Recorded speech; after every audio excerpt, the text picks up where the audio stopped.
That's 1-800-915.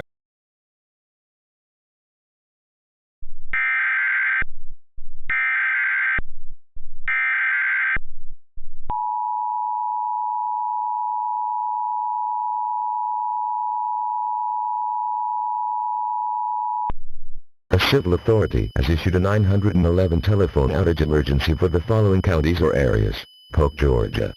At 4:01 p.m. on December 20, 2024, effective until 6:01 p.m.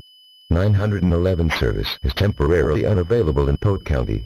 In case of an emergency, please call 678-988-6262 or 770-652 439 for emergencies instead. Stay tuned for updates. Officials are investigating the cause.